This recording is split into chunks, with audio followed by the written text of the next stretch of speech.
Assalamualaikum warahmatullahi wabarakatuh. Innal hamdalillah nahmaduhu wa nasta'inuhu wa nastahdihi wa nastaghfiruh. Wa na'udzu billahi min shururi anfusina wa min sayyiati a'malina may yahdihillahu fala mudilla lahu wa man yudlil fala hadiya lahu. Asyhadu an la ilaha illallah wahdahu لا شريك له أشهد أن سيدنا محمدا عبده ورسوله اللهم صل وسلم وبارك على سيدنا محمد الفاتح لما أغلق والخاتم لما سبق ناصر الحق بالحق والهدي إلى صراطك المستقيم صلى الله عليه وعلى آله وأصحابه حق قدره ومقداره العظيم. اللهم نور بالكتاب بصري وأطلق به لساني واشرح به صدري واستعمل به جسدي بحولك وقوتك فإنه لا حول ولا قوة إلا بك. سبحانك لا علم لنا إلا ما علمتنا إنك أنت العليم الحكيم ولا حول ولا قوة إلا بالله العلي العظيم. أما بعد. Alhamdulillah, kita rafa'kan kesyukuran. Sambung lagi pengajian malam ni, kitab Muniyatul Musalli dalam bab kisah. Bab kisah-kisah peristiwa yang diambil sempena terjadinya peristiwa zaman Nabi terdahulu, kemudian dijadikan rakaat bagi solat kita. Kita dah sebut dah sebelum ni, saf kita tu macam saf malaikat. Saf kita ni macam saf malaikat. Nabi tengok 70,000 satu saf, ada 40 saf, maknanya ada 2.8 juta. Itu yang setengah-setengah ustaz-ustaz kita, tok-tok guru kita marah sangat ni jarak-jarak ni. Elok-elok saf macam malaikat, tiba-tiba tak jadi macam tu. Yang keras lah. Menyakit tak menyakit, dia kata mati lah, mati dalam sembahyang. Ada kan yang keras kan, seorang dua je lah, tapi ada lah. Dia kata mati lah, bagus lah mati sembahyang, contohlah kata yang tu. Tapi kebanyakannya fahamlah kenapa kita buat penjarakan, sebab saf kita ni macam saf malaikat. Cuba kita ubah pula. Satu. Yang kedua, perbuatan sembahyang kita, rukun, bukan rukun, perbuatan lah, berdiri, qiyam kita, malaikat macam tu ibadah sembahyang malaikat yang naik ke langit tu kan, Nabi Mi'raj. Kerana Nabi tengok rukuk selama-lamanya, sujud selama-lamanya, tasyahud selama-lamanya, dan dia membaca tasbih selama-lamanya. Langit seterusnya, takbir selama-lamanya, seterusnya salam, ya salam selama-lamanya. Tujuh langit, 7 jenis ibadah malaikat. Semua tu digabungkan, dah lah saf sama macam malaikat juga tadi. Digabungkan jadi sembahyang kita. Kemudian pula rakaat ni rakaat pula. Rakaat dia ambil sempena para nabi. Tu kata sembahyang ni besar. Sembahyang ni besar. Sempena para nabi. Iaitu yang kita bahas semalam, iaitu solat subuh daripada Nabi Adam. Kita dah bincang panjang lebar berkaitan dengan Nabi Adam.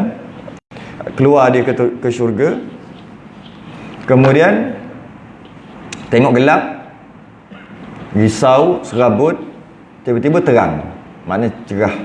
Pertama kali dia nampak terang di bumi. Maka sujudlah dia 2 kali, ataupun bersembahyanglah dia 2 kali. 2 kali tu maksud 2 rakaat. Rakaat pertama kerana yang gelap, dah hilang gelap. Yang kedua ada cerah. Kemudian solat zuhur pula, solat Nabi Ibrahim, kita bahas panjang lebar juga, iaitu Nabi Ibrahim menerima wahyu daripada Allah untuk sembelih anaknya sendiri.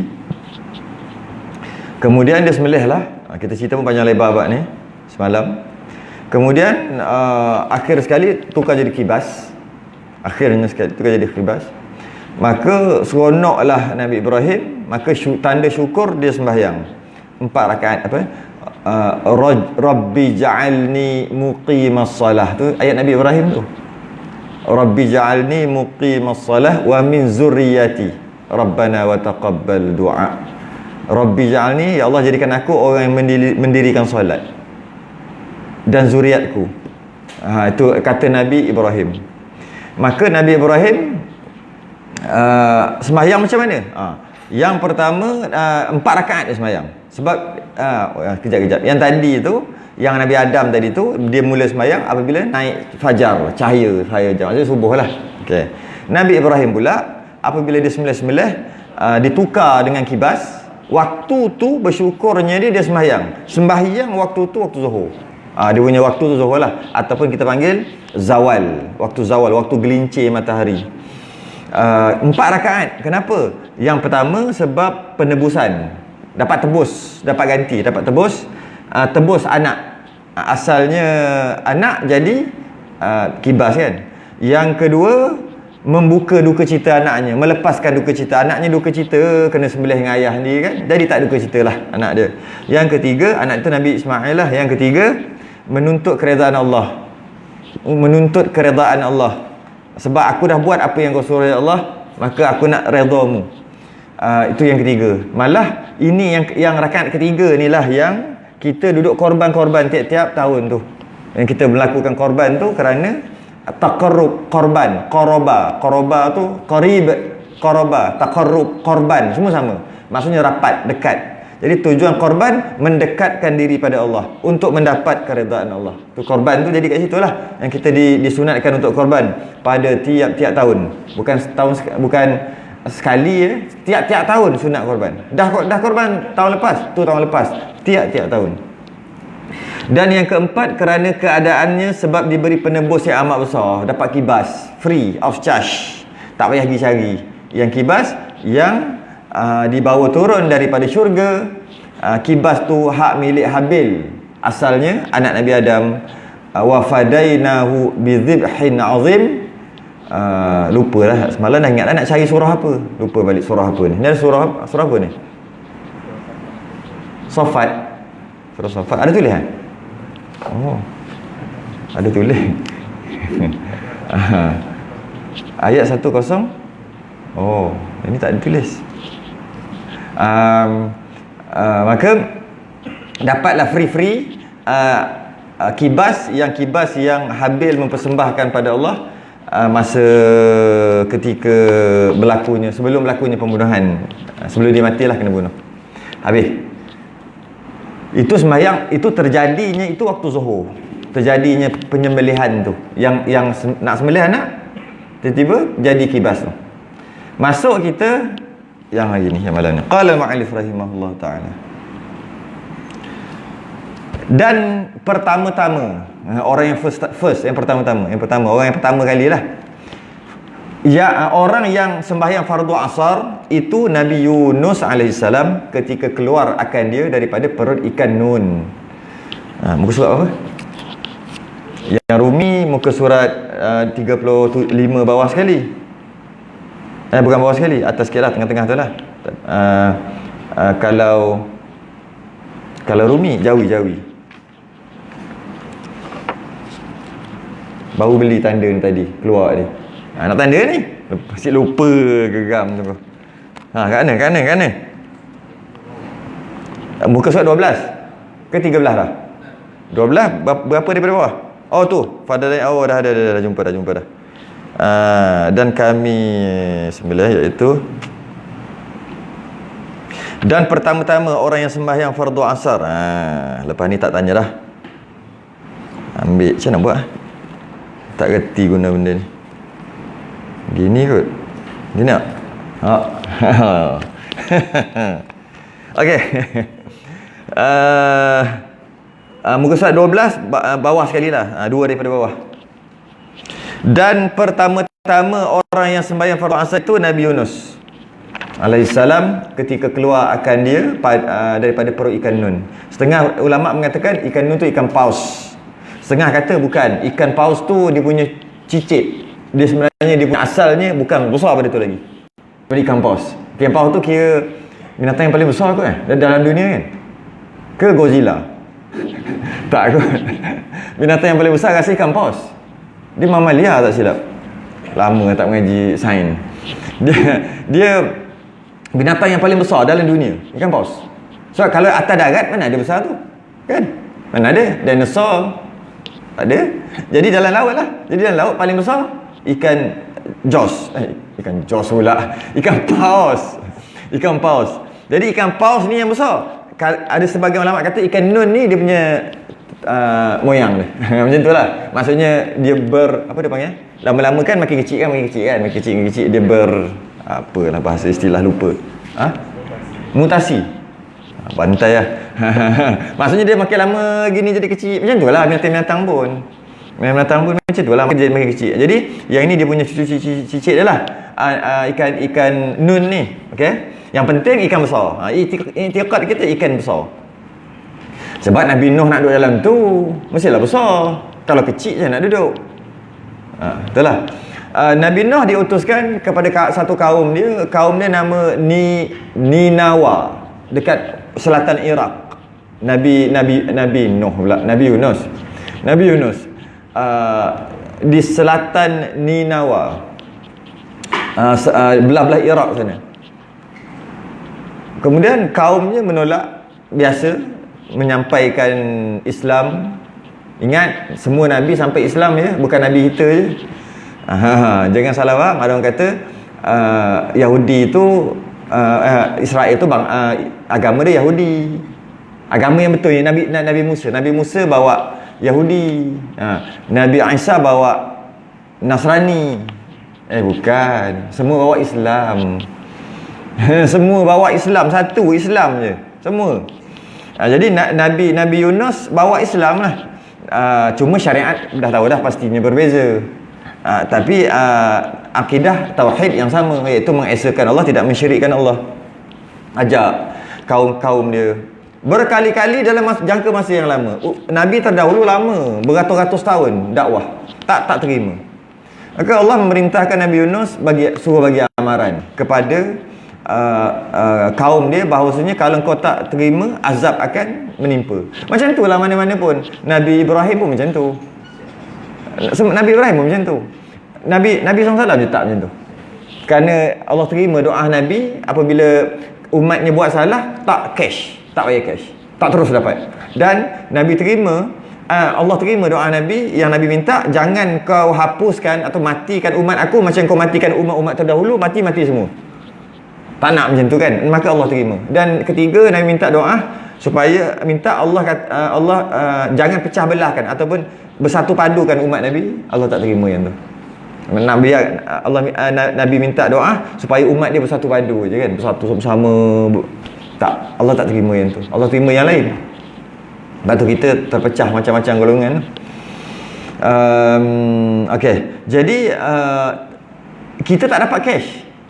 Kita kata je, buatlah dengan ibu bapa, Allah bayar cash. Bukan cash. Tak.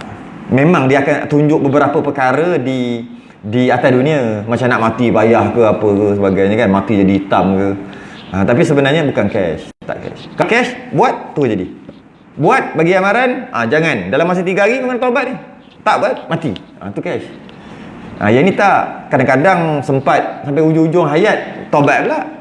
Taubat lagi, sempat taubat lagi. Maknanya bukan cash. Cuma kita kata cash tu nak bagi tahu, kalaulah dosa-dosa yang lain atau umat-umat terdahulu, dia terus dapat, kita ni dapat lambat lagi. Kat akhirat baru dapat. Sebab Nabi minta, pertama sebab kita ni umat umur pendek-pendek. Umat terdahulu umur panjang-panjang. Jadi dia minta diskaun kat situ. Allah bagi. Macam tu lah. Dah umat pendek-pendek, jadi bila dia buat salah, kalau umat dulu dia buat 800 tahun salah, lepas tu taubat. Umat aku 60 pun dah, 70 pun. Sekarang 50 dah kecil manis lah. Potong kaki.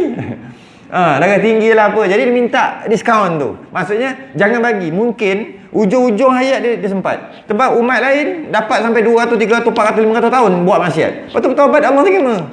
Maka Allah bagi yang itulah. Jadi dia beri amaran. Jika kamu tak beriman, maka azab akan menimpa. Macam tu lah. Nabi Ibrahim bagi tahu kat Namrud, jika engkau tidak beriman wahai Namrud, dalam masa 3 hari akan datang tentera Allah kan. Macam tu lah, semua macam tu. Nabi SAW je tak ada amaran je. Kau jangan macam tu, nanti azab akan datang, tak ada. Cuma bagi tahu ada rahaka kena azab, tu semua tu cerita di akhirat. Akhir sekali diorang tak peduli juga. Diorang tak peduli, diorang tak percaya. Malah dia marah lagi Nabi Yunus, macam biasalah. Dia marah Nabi Yunus macam biasa. Dia kata apalah, bohong lah, macam biasa. Semua Nabi kena macam tu. Nabi Yunus pun, aku dah lama dah. Dia pun marah balik. Kemudian dia menyangka bila Allah suruh sampaikan amaran, ini kena berhati-hati. Akidah. Ni masuk akidah. Apabila Allah wahyukan supaya memberi amaran, dia bagilah amaran. Jangan beriman, kalau tidak akan turun azab. Jadi Nabi Yunus menyangka, tu ayat cantik ni. Tu ayat menyangka.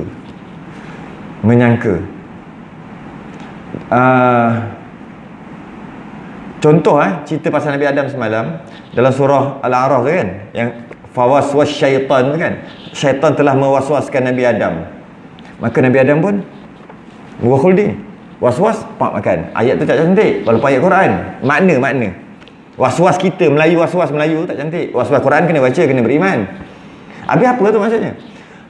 Syaitan ni pertama, Iblis ni pertama, dia bersumpah atas nama Allah. Wallahi. Nabi Adam tak pernah tergambar dalam kepala dia yang bahawasanya ada makhluk yang berani bersumpah nama Allah. Nak menipu. Nampak? Tapi dalam Quran kalau kita baca sekali, seolah-olah syaitan telah berjaya mewaswaskan Nabi Adam. Kalau syaitan boleh mewaswaskan Nabi Adam, Nabi itu adalah Nabi Adam tu adalah Nabi Allah. Nabi itu kuranglah sikit. Allah lantik manusia yang kurang sikit. Sedangkan Nabi ni maksimum kan segala-galanya. Dia tak sepatutnya terpengaruh dengan syaitan. Jadi apa maksud dia kat sini? Maka maksud syaitan telah mewaswas tu, pertama syaitan dia bersumpah, demi Allah, kalau kau makan buah ni, kau kekal dalam syurga. Satu. Kau tahu tak Adam, engkau sangat rapat dengan Allah. Bila engkau tak duduk di syurga, kau akan jauh dengan Allah. Maka syaitan menggunakan kecintaan Nabi Adam kepada Allah untuk kenakan balik, untuk waswaskan balik. Itu ada ulama belah India, dia bahas macam tu berkaitan dengan makan buah khuldi tu, sambung semalam sikit. Jadi dia kata, jadi Nabi Adam ni telah digunakan oleh syaitan bukan waswas, menggunakan kecintaan tu. Dia kata baik kau makan, macam tu lah lebih kurang. Itu pun tak berapa cantik dah. Akhir sekali kena tipu lah juga sikit kan. Tapi tipu kerana Nabi Adam tu dia makan kerana pertama dia tak pernah dengar makhluk yang berani bersumpah kalau bohong. Tak pernah. Tak logik. Tak masuk akal. Siapa berani? Siapa berani bohong dengan nama Allah? Waktu tu lah. Tak mungkin. Tiba-tiba Iblis ni dia bersumpah. Percayalah. Makan. Itu dia makan. Akhirnya makan-makan, rupanya tersilap. Boleh kita kata tersilap kot. Tersilap. Kerana keinginan dia terlalu asyik dengan Allah tu. Nak dengan Allah tu. Nak munajat dengan Allah. Iblis kata kalau turun kat dunia tak boleh. Tak boleh macam di syurga. Dia menggunakan tu. Tapi sebab dalam kalau kita baca ayat tu memang real kata Nabi Adam kena bodoh-bodoh dengan Iblis. Kalau baca terjemahan ayat Quran. Sebab tu kena perlukan akidah kita ni untuk kita guna perkataan yang cantik. Kalau baca terjemahan memang macam kata tak cerdik Nabi Adam. Macam tu. Kalau baca tak boleh macam tu. Sebab tu kena nak mengaji bab sirah, bab cerita, bab sirah, kena mengaji akidah dulu. Akidah berkaitan dengan ketuhanan dan akidah berkaitan dengan kerasulan. Yang 8, 9 tu lah. 4 sifat yang wajib bagi Rasul, 4 sifat yang mustahil, 1 sifat yang harus. Sidik, amanah, tabligh, fatanah. Lawan daripada sidik, amanah, tabligh, fatanah, 8. Satu sifat yang harus bagi Rasul. Supaya dengar kita pandai untuk beradab. Kalau tidak, kita tak beradab dengan Rasul. Jadi jadi sekarang ni menyangka, macam tu. Sangkaan. Nabi Yunus sangka bila Allah suruh bagi amaran dalam masa 3 hari dan kaum dia macam tak ada harapan. Tak ada harapan dah, macam tu lah. 3 hari. Pembohong macam tu lah. Pergi, halau. Jadi Allah dah bagi amaran. Dia tak peduli. Nabi Yunus sangka habislah tugas dia. Allah akan bagi dia kaum lain pula. Dia pergi naik bahtera, naik kapal. Dia bukan lari. Jangan cakap lari. Memang dalam kitab ada tulis lari daripada umatnya, sebab umat dia tak nak beriman. Tapi perkataan lari tu tak cantik. Malah dalam Quran pun ada disebut. Kalau kita baca sekali seolah-olah macam lari. Sedangkan Nabi bersifat tabligh. Tabligh ni maksud menyampaikan. Apakah maksud menyampaikan? Sama ke tabligh kita?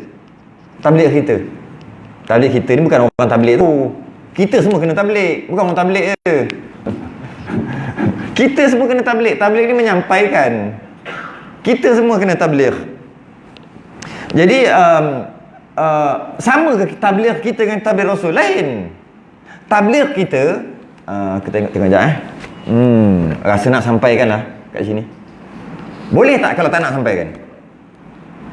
Boleh. Tapi dia sampaikan tak? Sampaikan, sebab kita ni umat yang menyampaikan. Nabi suruh kita sampaikan, maka kita sampaikan. Kita ni manusia ni, kita ni. Sedangkan boleh ke kalau tak nak sampaikan? Boleh. Kita ada pilihan dan kita ambil pilihan supaya menyampaikan. Itu tabligh kita. Iaitu dia panggil hukum syarak. Ada pilihan, hukum syaraknya dituntut untuk menyampaikan. Tapi Rasul dia tak ada dua. Dia satu je tabligh. Dia tak ada satu lagi. Kita boleh sampai, boleh tak sampai. Kita timbang-timbang dalam akal kita, maka kita pilih untuk menyampaikan dalam keadaan kita boleh untuk tak sampai. Boleh, tapi kita sampaikan. Rasul, bahasa kita dulu kata, tak terima. Kalau Nabi dan Rasul menyampaikan, dia tak terima tak menyampaikan. Sebab tu kita tak nak guna ayat-ayat macam tu. Tak terima tak ada. Allah itu tak terima tak ada. Istihal itu mustahil lah. Tapi ayat-ayat macam tu guna, biar dulu. Kita nak faham tu. Dia ada perbezaan. Jadi Rasul, dia tabligh. Dia tak ada pilihan untuk tidak tabligh. Sebab Rasul tak sama macam kita. Kita boleh menyampaikan, boleh tak nak menyampaikan. Malah tak sampaikan. Rasul tak boleh. Iaitu tak boleh dengan maksud hukum akal. Itu kena kita tahu ya. Dengan maksud hukum akal, iaitu dia hanya ada satu pilihan. Kalau satu pilihan, taklah nama pilihan. Pilihan ni maknanya dua. Dia ada satu je, iaitu kena sampai. Kita ada dua, sampai dengan boleh tak sampai. Dan kita timbang, kita sampai. Rasul ada satu je, satu lagi tu tak ada. Bukannya Rasul tu macam kita juga. Dia boleh je nak tidur kat rumah, tapi dia pergi menyampaikan sebab Allah suruh. Kan dia pesuruh Allah. Bukan. Bukan. Macam tu. Faham tu betul bab tu. Sebenarnya banyak bab ilmu, bab menyampaikan, bab sidik, bab benar, semua kaedah yang sama. Saya akan ulang-ulang benda-benda, tapi tu bab tauhid lah. Jadi kalau kita kata Nabi Yunus lari, maknanya Nabi Yunus telah tak menyampaikan. Sedangkan dia mana ada pilihan macam kita. Kita panah hati mengajuk malah macam tu. Kan pergi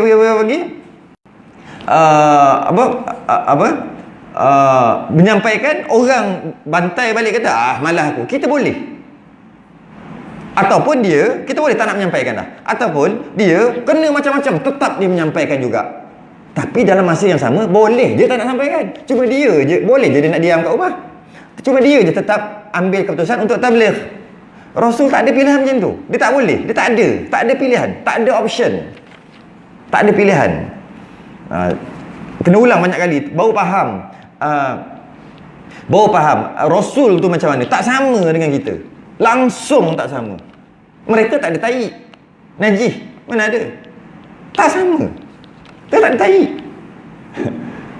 Dia lahir tak keluar kot tu. Dia keluar kot lain. Tak sama. Dan nama Rasul tak sama. Nak terima wahyu mana boleh ada najis kat badan? Walaupun dalam perut sekali pun. Ingat wahyu ni apa? Jadi faham betul-betul tentang kerasulan supaya kita ni, Allah, saya kadang-kadang kita anggap Rasul macam kita je. Cuma Rasul ni power sikit sebab Allah, dia Rasul dia lebih sikit. Tak, bukan. Rasul ni dia tak sama macam kita. Sama dari segi manusia je. Qul innama ana basyarum mithlukum. Tu je. Aku ni bashar, manusia macam kamu. Dari segi ada tangan, ada kaki, ada kepala, ada tu, ada anak, ada bini, tu je. Yang lain semua tak sama. Tu je sama. Sebab apa? Qul innama ana basyarum mithlukum yuha. Aku terima wahyu. Tak boleh. Jadi bila kita kata dia lari, kita telah lawan, langgar satu sifat yang mustahil bagi Rasul. Sebab sifat yang wajib bagi Rasul tak boleh. Tiba-tiba Nabi Yunus lari. Tak boleh. Tak boleh faham macam tu. Sebut pun tak boleh. Sebut ada adab. Kalau sebut. Kalau pegang, kita telah menindakkan satu. Akidah 50 kena pegang. Salah satu daripada 50 tu kena berpegang. Rasul tak mungkin lari daripada perjuangan. Tak mungkin. Dia akan menyampaikan walaupun apa terjadi. Tiba kita kata lari. Namanya kita dah 49 je kita. Sebenarnya ada 50 akidah yang kita kena pegang kan. Jadi dia bukan. Dia menyangka Allah dah nak bagi di kaum lain lah. Sebab Allah dah bagi amaran kepada kaummu. Jika tak beriman akan diturunkan azab. Dia pun bagi tahu. Kaum dia pula marah dia. Bohong lah. Baling batu. Macam tu lah kot. Lari macam tu lah. Tak ada harapan ni. Dia sangka macam tu. Maka dia pun naik bahtera. Maka dia keluar awal daripada perkampungan ataupun kawasan umatnya. Dia keluar awal sikit je, awal sikit. Sedangkan dia belum mendapat perintah daripada Allah. Tapi dia sangka dia dah terima yang tadi tu. Sekali lah tu. Kalau dah suruh bagi amaran, kira sekali lah tu. Dia silap ke situ. Jadi dia pun keluar. Sedangkan dia tak dapat perintah hijrah daripada Allah lagi. Sebab Nabi Yunus juga hijrah. Tak dapat lagi. Tak dapat perintah lagi. Sebab dia dah bagi kata dalam masa 3 hari kau sampai azab. Baik beriman. Tak nak. Kami tak nak. 3 hari ke 30 hari kami tak nak. Kan dah confident. Sebulat suara. Yang nak memang dah ada dekat dengan dia dah. Yang duduk belakang dia beberapa orang je. Biasalah Nabi sikit je. Nabi Rasul sikit je orang ikut dia. Lepas tu dia pun meninggalkan orang tu. Keluar. Tak sampai 3 hari lagi. Esok tu keluar. Sedangkan arahan daripada Allah, perintah Allah tak terima lagi. Dia menyangka dah Allah nak bagi kaum lain lah kat aku nanti. Kemudian pergi naik bahtera, naik kapal bahtera sampan. Lebih kurang lah, tapi bukan sampan. Dia lebih pada satu kapal ataupun bahtera yang bahtera barang-barang. Tapi adalah orang dalam tu. Dan dia punya pengikut ada ikut sekali. Akhir sekali bahtera tu bergelora. Tu cerita bergelora. Maksudnya nak karam. Musyarat. Orang alim-alim semua ada atas tu. Musyarat. Nak buat apa? Kita kena ringankan kapal bahtera kita ni. Buang semua barang-barang. Kalau tidak kita karam, kita mati. Buang sama juga. Masih lagi laut masih bergelora, bahtera masih lagi nak karam. Akhir sekali ada seorang orang alim lah kita kata kat situ, dia kata, aku rasa ada hamba yang melarikan diri daripada tuannya. Dia kata macam tu. Hamba melarikan diri pada tuannya. Terasa Nabi Yunus. Ini namanya hasanatul abrar sayyiatul muqarrabin. Dia tak salah, tapi dia rasa dia bersalah. Macam banyak kali dah sebut tu lah.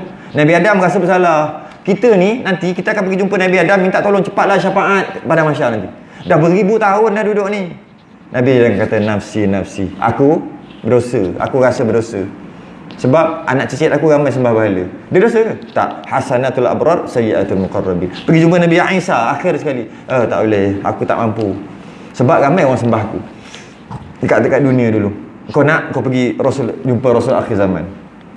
Nabi Isa berdosa kau orang sembah dia? Tak. Hasanatul abrar sayyiatul muqarrabin. Bagi orang biasa, bagi kita tak salah. Tapi bagi orang yang rapat dengan Allah, dia rasa dia bersalah walaupun dia tak bersalah. Yang saya bagi contoh, dia ada sejuta. Tak payahlah buat contoh sejuta dah selalu sangat. Dia dapat keluar Kedul SP tanpa syarat. Banyak pula tu.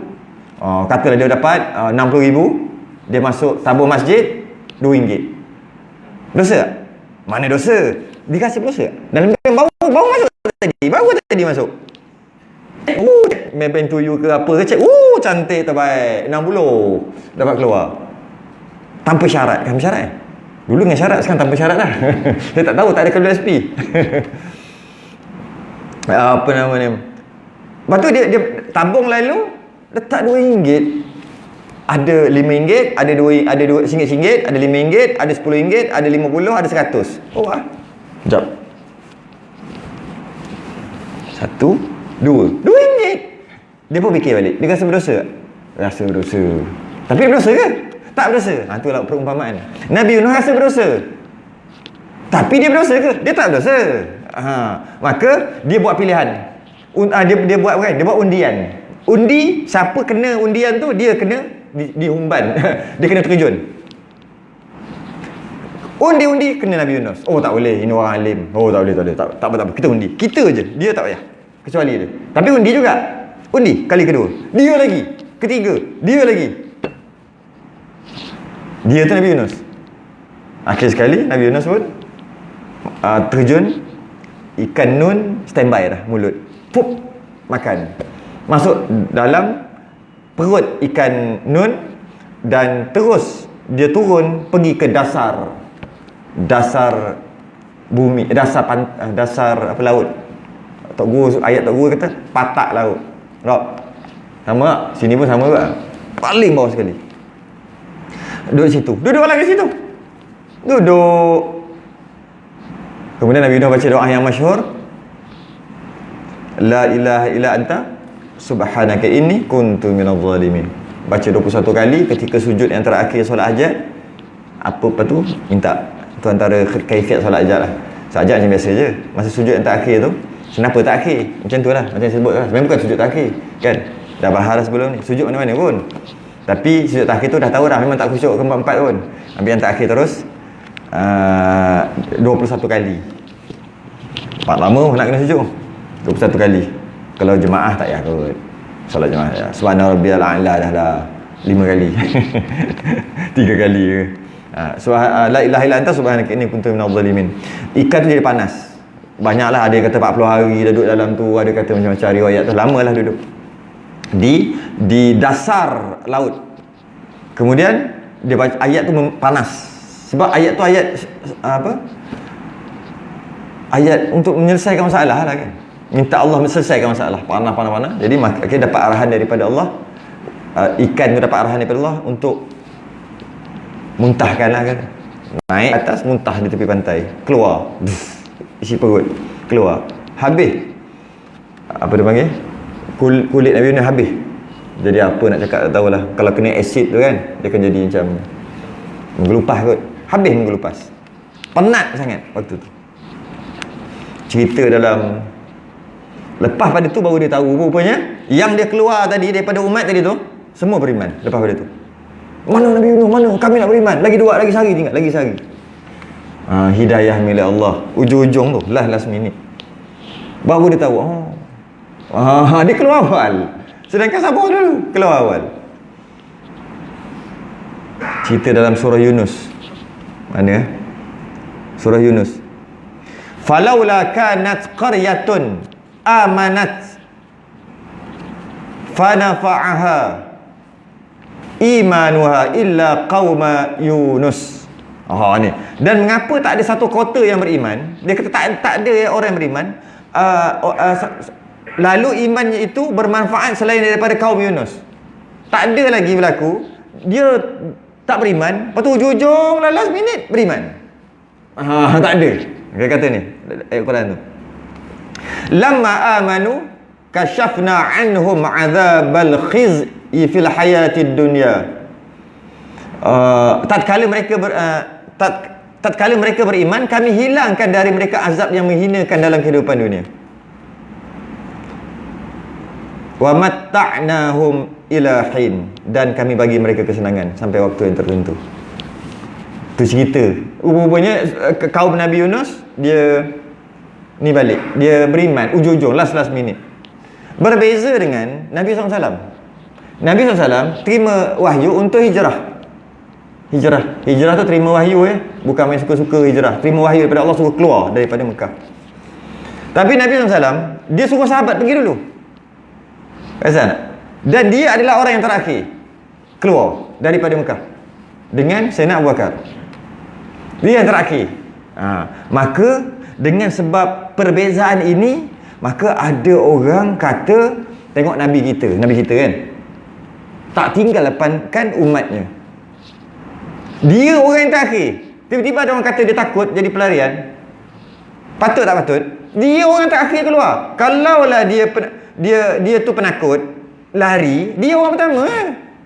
Ini dia orang terakhir. Dan berbeza dengan Nabi Yunus. Tengok Nabi Yunus, dia keluar awal, tinggal umat dia. Ada orang cakap macam tu. Maka Nabi tegur, Nabi pesan. Dan pernah berpesan, la yambari li'abdin an yaqula ana khairun min Yunus bin Matta. Nabi Yunus tu, Yunus bin Matta. Matta tu ayah dia. Tidak patut bagi seseorang itu mengatakan aku lebih baik daripada Yunus bin Matta. Tak.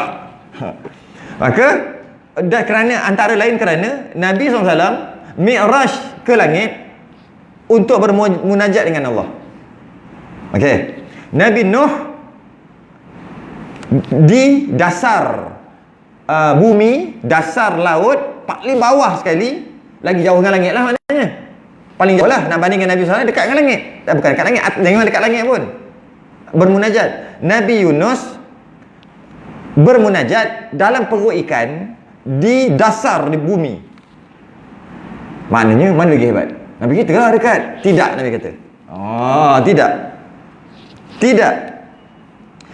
Sama ada Yunus keluar dulu ke, aku keluar lambat, tidak, jangan lebihkan. Jangan kata aku lebih. Aku tu Nabi.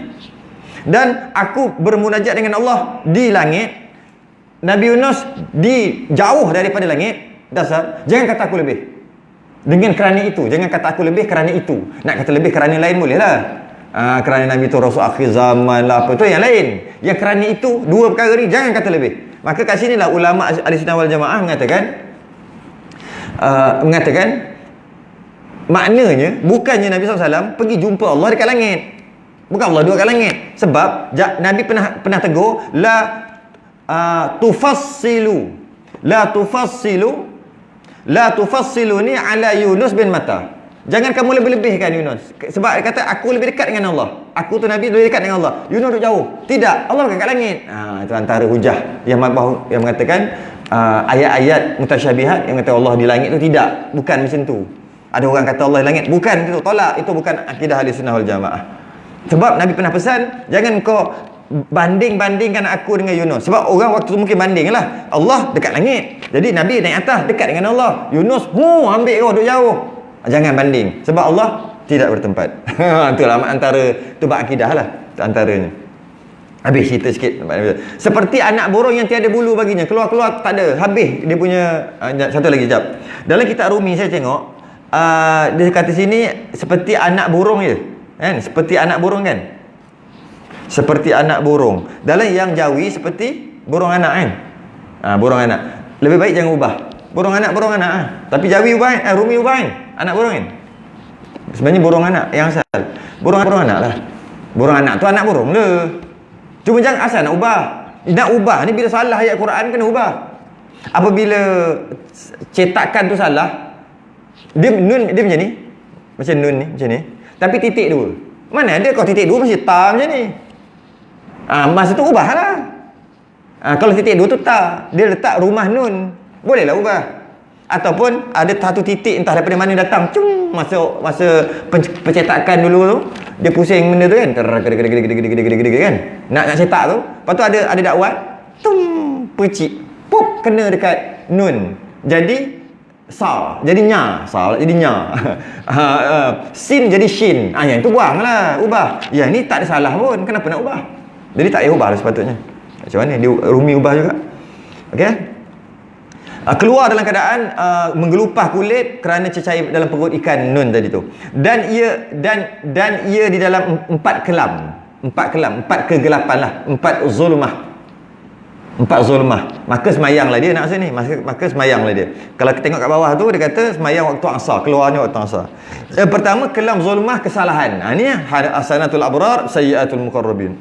Jangan kata Nabi Yunus buat salah. Kerana Nabi tak buat salah. Bila dia kata kesalahan, kita akan faham salah pada Allah. Sedangkan kesalahan ni salah faham. Jangan kata dia salah pada Allah. Kerana Nabi dan Rasul dia tak salah, tak buat salah pada Allah. Kan maksum. Ni okey. Itu yang pertama. Kelam tu maksudnya kelam kesalahan, macam serabut Allah salah apa tersalah faham macam itulah. Macam itulah maksud kelam tu atau zulmah tu. Yang kedua, kelam airnya. Kelam air. Maksudnya di dasar laut tu. Kan gelap air tu. Makin gelap. Yang ketiga, kelam malam. Waktu malam lagi-lagi gelap. Dah lah dasar tu malam lagi. Yang keempat, kelam perut ikan. Dalam perut pun kelam gelap juga. Walaupun di luar terang. Jadi empat kelam ni, empat zulmat, empat kegelapan ni, maka kelam maka bersyukurnya dan adalah keluar itu pada ketika waktu asar, maka sembahyang ia 4 rakaat syukur bagi Allah daripada kelepasan 4 zulmah itu. Maknanya rakaat pertama kerana syukur kerana dah kesilapan tadi telah dibetulkan lah. Macam itulah kesilapan tadi, zulmat tadi tu. Yang kedua, gelap air tu dah terlepas daripada syukur, lepas daripada gelap air. Dalam air tu gelap. Yang ketiga, gelap malam. Dah terang lah. Malam kan gelap, dah terang. Bila terang, syukur juga. Dah lah dalam laut, dalam perut lagi berapa kali gelap dah kan. Ni yang malam pula. Malam lagi tambah lagi. Yang keempat, kelam perut ikan. Taklah gelap sangat, tapi kelam perut ikan lah. Gelap perut ikan. Jadi semua kegelapan tadi tu jadi bergabung jadi satu kepada Nabi Yunus duduk dalam perut ikan. Bila terlepas, Nabi Yunus main 4 rakaat. Setiap rakaat tu menandakan kegelapan tadi, lepas daripada kegelapan tadi. Habis satu cerita. Itu adalah sembahyang asar. Maka keluarnya Nabi Yunus, ikan tu memuntahkan Nabi Yunus pada waktu asar. Apabila matahari, kita pacak sebatang kayu, matahari akan ada bayang-bayang. Bayang-bayang tu sama panjang dengan kayu yang dipacak. Itu namanya waktu asar. Dan pertama-tama orang yang pertama lah yang sembahyang maghrib pula siapa? Iaitu Nabi Isa AS. Tatkala dikeluarkan Allah, panjangnya bab ni, sempat habis hari ni. Macam separuh je bab Nabi Isa ni. Kalau separuh pun separuh lah. Dan pertama-tama orang sembahyang maghrib ni, Nabi Isa tatkala keluar dia daripada antara kaumnya. Keluar tu maksud diangkat ke langit, tu maksud keluar. Kan dia orang ambil nak salib dia kan, nak bunuh dia. Ada orang duk halang, hawariyin duk halang, gini. Tiba-tiba diangkat ke langit. Diangkat ke langit tu waktu maghrib. Okay. Dikisahkan dalam surah An-Nisa. Ada cerita dalam surah An-Nisa, cerita Nabi Isa. Wa qawlihim inna qatalnal masiha Isa ibn Maryam Rasulullah. Mereka duk kata, kita dah bunuh Nabi Isa Al-Masih, kita dah bunuh Nabi Isa, kita dah bunuh Isa putera Maryam, kita dah bunuh Rasulullah, kita dah bunuh. Diorang nak kata bila dah salib tu lah, bila dah bunuh tu.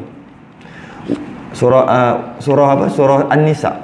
Wa ma qataluhu wa ma salabuhu. Sedangkan padahal mereka tak membunuh. Wa ma qataluhu, mereka tak bunuh. Wa ma salabu, salib yang salib, sad bukan sin. Wa ma salabu, mereka tidak menyalibnya. Walakin syubbiha lahum, tetapi orang yang diserupakan bagi Nabi Isa. Nabi Isa tu Allah tu serupakan orang lain macam muka tu. Orang tu yang mati. Wa innal ladzina ikhtalafu fihi la fi syakkin min. Sesungguhnya orang yang berselisih faham tentang pembunuhan Nabi Isa tadi, dia kata tadi benar-benar dalam keraguan tentang yang dibunuh tu. Sebenarnya diorang pun kelang kabut juga. Betul ke Nabi Isa yang kita bunuh tadi? Betul ke tidak? Diorang sendiri pun dia cerita dalam Quran ni, ma lahum bi min ilmin illa tiba'an az-zanni wa ma qataluhu yaqina. Mereka tidak mempunyai keyakinan tentang siapa yang mereka bunuh, kecuali mengikut sangka je. Mereka tak pula yakin bahawa yang bunuh itu Nabi Isa. Dia sendiri pun tak yakin. Tapi kita yakin Nabi Isa tak dibunuh. Dia akan diturun nanti nak bunuh Dajjal. Dia akan turun nanti. Turun ikut syariat Nabi SAW. Jadi maknanya sekarang ni yang disalib, yang dibunuh bukan Nabi Isa. Yang dibunuh adalah Jesus. Itu kena hati-hati perkataan tu. Tu yang dibunuh, bukan Nabi Isa. Jesus. Sebab tu kan ada orang Islam dia kata I love Jesus. Boleh tak? Dari segi prinsipnya tak ada masalah. Prinsipnya tak ada masalah jika Jesus tu adalah Nabi Isa. Tapi Jesus tu Nabi Isa. Jesus tu kita tak kata Jesus, dia Isa. Jadi Jesus, Isa tu bahasa Arab. Cuba Jesus, Isa nak sama dah sebenarnya. Tapi pelat kan orang putih kan. Bunyi Jesus. Dari segi prinsipnya tak ada masalah nak panggil Nabi Isa tu Jesus. Tapi sebenarnya mereka mengatakan yang dibunuh tu adalah Jesus. Sedangkan kita kata yang dibunuh tu bukan Nabi Isa. Nabi Isa diangkat ke langit. Maknanya Jesus tu bukan Nabi Isa. Dia dakwa je Nabi Isa. Mereka mendakwa Jesus tu Nabi Isa. Sedangkan Nabi Isa tu diangkat ke langit. Yang mereka bunuh tu orang lain, orang Yahudi, orang lain. Jadi kat sini kita beriktikad Nabi Isa. Jesus pada iktikad orang Kristian anak Tuhan. Maknanya I love Jesus, aku sayang anak Tuhan. Iktikad kita I love Jesus, aku sayang Nabi Isa. Perkataan yang sama tapi dua makna yang berbeza. Perkataan sama. Kita tak dibenarkan, tak boleh guna perkataan orang kafir yang mempunyai dua makna yang berbeza. Kita tak boleh. Sebab perkataan orang kafir punya words, perkataan kita guna, sedangkan kita bermaksud lain, dia maksud lain. Tak boleh. Tak boleh guna perkataan tu untuk kita. Tak boleh. Sekarang ni kita guna, kita kata Jesus, dia faham lain, kita faham lain. Kita faham Nabi Isa, tak bunuh pun, dia faham yang kena bunuh. Jadi sebenarnya Jesus dengan Nabi Isa ni sama ke? Tak sama, orang beza. Habis dia kata Nabi Isa tu Jesus, dia salah sangka. Maknanya yang kita ni yang tahu sebenarnya Jesus tu siapa? Oh, Yahudi yang kena bunuh tu lah. Tu yang Al-Quran sebut-sebut tu. Jadi tak boleh sebenarnya. Tak boleh. Tak boleh kata yang tu. Memang masalah. Malah kita tak diajar pun untuk menukar nama-nama Nabi dalam Quran. Sebutan. Macam mana nama dalam bahasa Arab, macam itulah kita sebut nama Nabi. Kita tak diajar untuk menukar. Dalam hadis ke, dalam Quran ke, nama-nama Nabi mengikut slang bangsa lain, agama lain. Tidak. Biasa Nuh. Orang pelat je apa? Geng-geng orang Kristian kata, orang Yahudi Nasrani kata Noah.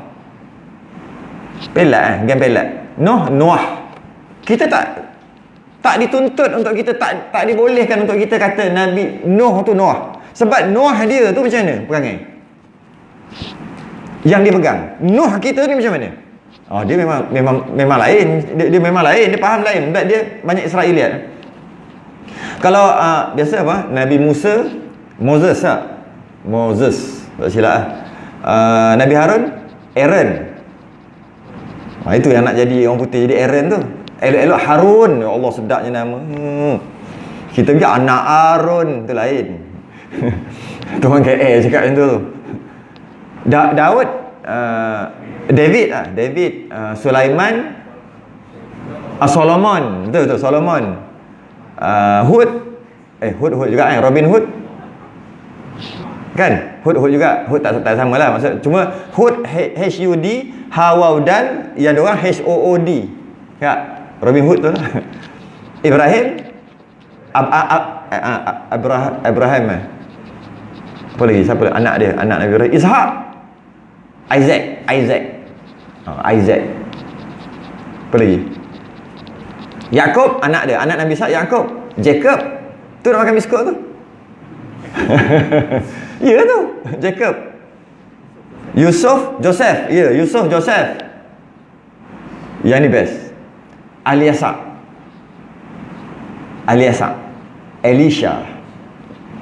Dia orang Elisha. Yunus, Nabi Yunus, Jonah. Nak sama dah tu. Yunus dengan Jonah tu nak sama dah. Orang pelat je. Ayub, Job. Steve Jobs tu, Ayub tu. Job. Dia punya tu. Banyaklah. Nama-nama tu tadi tu kita tak disuruh untuk tukar pun. I love Aaron. Aaron mana? Aaron Aziz ke? Harun kita tak disuruh tukar. Kekal dengan nama. Bukan kata Jesus sebab nak menarik dia orang, tidak. Tetap guna Isa alaihi salam. Contohlah orang putih Orang putih nama dia Mr. Black. Datang kat Malaysia kita panggil Encik Hitam tak? Ke kita panggil Mr. Black juga. Dia pergi mana pun nama dia Mr. Black. Tak payah nak tukar Encik Hitam. Tak perlu nak tukar Encik Hitam. Jadi oleh kerana tu kita dah amal banyak dah perkara tu sebenarnya. Sebab nama tu di mana-mana pun, satu dunia pun tetap nama tu. Tak perlu ditukar. Tak perlu tukar ikut bangsa tu. Tak perlu. Sami tukar jadi imam. Boleh. Paderi imam. Paderi yang Protestan tu, dia nyanyi tu. Bawa negara, wah tak imam dia nyanyi. Nyanyi. Sampai ke nak tanam pun nyanyi. Siap angkat angkat keranda tu, kaki tu gerak cukup nyanyi. Tu cari dekat YouTube. Type paderi bawa keranda tu menyanyi. Oh, sedap lah tu nyanyi dia. Dia macam ni, letak bawah, letak atas, letak bawah, letak atas. Iya, kesian orang kat dalam tu. Protestan tu, dia ada Katolik Protestan yang baru ni lah. Tetap mayat untuk orang Islam jangan tukar. Mayat orang kafir tetaplah tak boleh ditukar sebagai jenazah. Tak boleh. Sebab dia khas untuk kita. Jerat tukar jadi nama kubur orang kafir. Jerat tetap jerat. Apa dia panggil lah? Fair apa lah? Lupa dah. Apa? Fairway. Apa? Allah. Orang putih punya bahasa. Adalah. Saya biasa tengok tu. Orang Cina punya tu.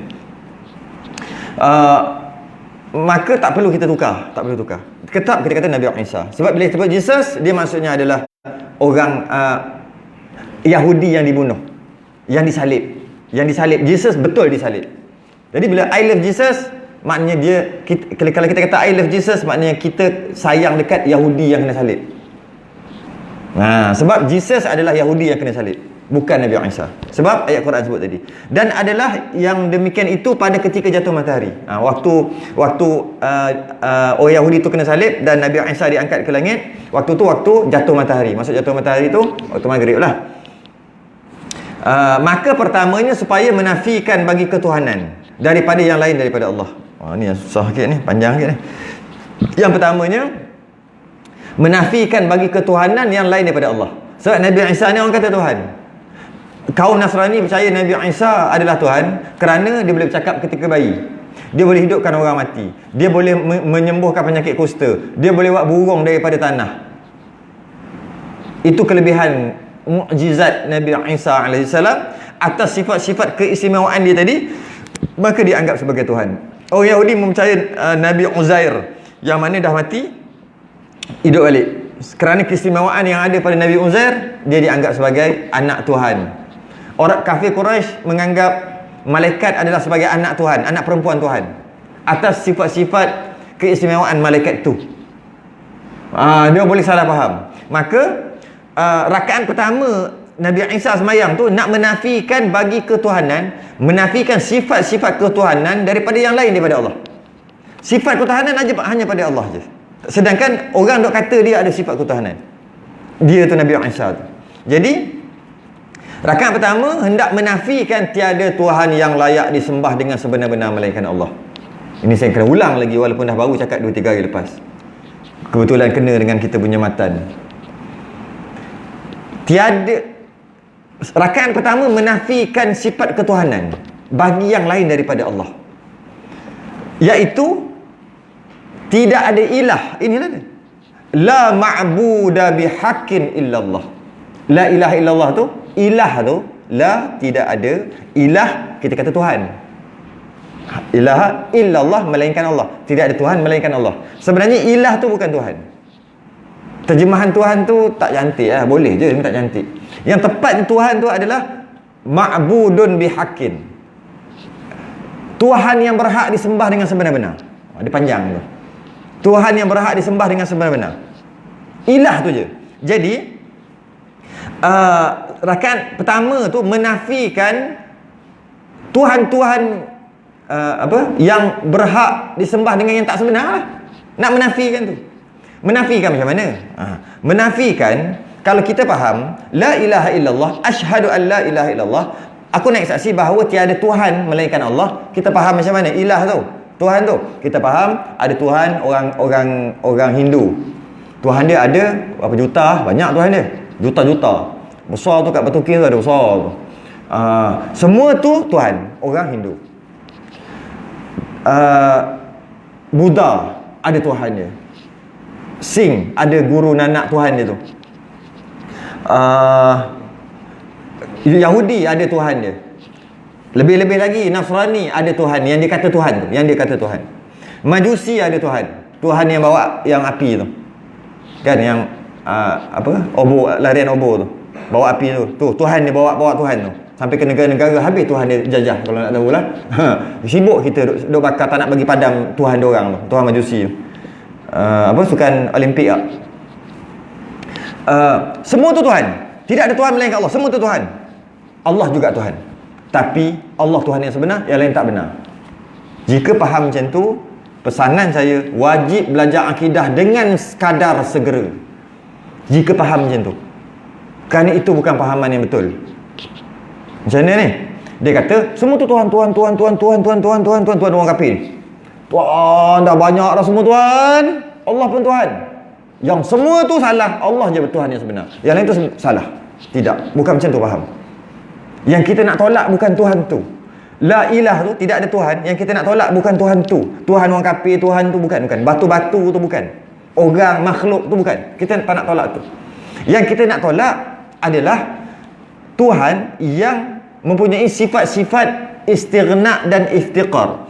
Tuhan yang mustaghniyan an kulli ma siwah, iaitu tak berhajat pada sesiapa. Tuhan yang kita nak tolak adalah Tuhan yang wa muftakiran ilaihi kullu ma adahu, iaitu setiap sesuatu berhajat pada dia. Tuhan tu kita nak tolak. La ilaha illallah, hanya Allah Tuhan yang sebenar. Yang nak tolak adalah Tuhan yang mempunyai sifat-sifat iftiqar dan istighna dan iftiqar. Sifat-sifat kesempurnaan. Yang itu. Sedangkan batu tu ada sifat kesempurnaan ke? Batu tu tak payah tolak. Batu tu dia rebah dengan sendiri. Tak perlu tolak. Sebab itu bukan Tuhan. Nak tolak buat apa? Yang kita nak tolak Tuhan. Sebab kita nak isbatkan Allah yang sebenar Allah. Sekarang ni nak tolak Tuhan yang ada sifat ketuhanan lah. Habis tu Nabi Isa mana ada sifat ketuhanan? Dia kan daripada tak ada kepada ada. Sifat ketuhanan ni wuduk, kidam, bakok tu lah. Kena mengaji bab tauhid, jadi kuliah tauhid pula. Saya nak buat sikit-sikit je. Jadi nak tolak apa? Nak tolak batu besar tu, Lata dan Uzza. Nak tolak buat apa? Dia bukan Tuhan. Yang kita nak tolak la ilah. Tidak ada ilah. Tidak ada Tuhan yang berhak disembah dengan sebenar-benar melainkan Allah. Maka ada ke Tuhan yang kita nak tolak ni, Tuhan yang mempunyai sifat-sifat kesempurnaan ni? Ada ke? Melainkan Allah. Allah tu tak apalah, kita tahulah. Ada ke? Maksudnya kita tolak yang ada sifat-sifat kesempurnaan macam Allah tu. Itu yang kita nak tolak. Sebab Tuhan yang sebenar Allah. Tuhan tu bukan Tuhan. Jadi sekarang kita nak tengok. La ilaha illallah, tidak ada ilah Tuhan yang berhak disembah dengan sebenar-benar, yang mempunyai sifat-sifat kesempurnaan. Ada? Mana ada? Yang ada Allah aja. Jadi sebenarnya yang kita tolak tu yang tak ada. Kita tolak tu yang tak ada. La ilah, tidak ada ilah. Kau nak tolak apa? Aku tolak Tuhan orang kafir. Bukan. Sebab tolak orang kafir tu bukan Tuhan, tu makhluk. Buat apa nak tolak? Tak payah tolak. Yang kita nak tolak Tuhan yang macam Allah. Soalannya ada ke? Jadi Tuhan jadi dua macam yang viral tu. Lama dah viral tu dia kata Tuhan ada dua kan. Satu hawa nafsu apa? Profesor jangan main. Profesor tak profesor. Dah kena tarik tauliah Selangor dah. Tak tahu cerita tu. Yang kata Tuhan ada dua. Kalau tak tahu apa? YouTube. Tuhan ada dua. Ustaz nanti keluar. YouTube aja. Bukan maksud macam tu. Bukan nak masukkan macam tu. Bukan nak bagi tahu kita tolak tu Tuhan yang macam Allah. Sebab macam Allahnya yang Tuhan. Yang lain yang bukan Masya Allah bukan Tuhan. Jadi ada ke? Tak ada. Sebenarnya kita tolak yang tak ada. Kenapa perlu tolak yang tak ada? Nak bagi tahu Allah lah semata-mata Tuhan. Jadi mak kita tolak yang tak ada pun kita tolak. Yang ada tak payah tolak. Sebab yang ada tu Allah jadikan. Nak tolak buat apa? Dia memang bukan Tuhan. Jadi la ilah tu kita tolak Tuhan yang mempunyai sifat-sifat kesempurnaan macam Allah. Kita tolak yang tu. Sedangkan tak ada. Mana boleh kata ada? Kafir. Tak ada. Itu maksud la ilaha illallah. Kalau kita tolak berhala, buat apa tolak berhala? Dia bukan nak tolak buat apa, dia bukan Tuhan. Itu maksud supaya menafikan bagi ketuhanan daripada yang lain daripada Allah. Bukan ketuhanan yang lain daripada Allah tu bukan maksud makhluk, bukan maksud dakwa Tuhan, bukan. Tuhan betul. Mana ada? Allah je Tuhan yang betul. Mana ada? Habis satu. Yang kedua tak sempat dah rasa.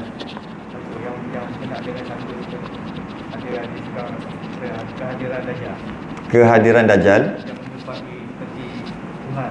Jadi siapa yang tidak beriman kepada Allah Subhanahu Wa Taala ketika itu, maka akan diikut Dajjal sebagai dia itu dia panggil isnad majazi, dia istilah dia. Yang dimaksudkan dengan Dajjal macam Tuhan tu bukan Tuhan macam ni. Dia bawa datang macam ni. Hadis tu dia kata dia bawa datang syurga belah tangan kiri, neraka tangan kanan. Jadi maksud dia sebagai Tuhan tu maksudnya dia ada kuasa yang Allah bagi lah kat dia. Allah bagi kuasa kat dia. Yang kuasa tu menyebabkan orang kata dia Tuhan. Majas je, bukan Tuhan sebenar.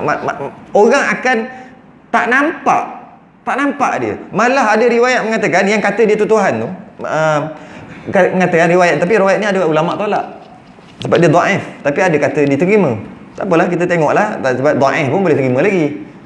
Malaikat ada kiri kanan. Malaikat duduk kat kiri kanan. Malaikat duduk kiri kanan Dajjal. Duduk kiri kanan. Menyerupai seorang yang baik, orang alim waktu yang terkenal. Dah terkenal dan dia orang baik lah, ulama lah, macam tu lah. Tapi malaikat dia menyerupai. Ketika Dajjal bercakap, dia kat tepi nak jaga Dajjal ni.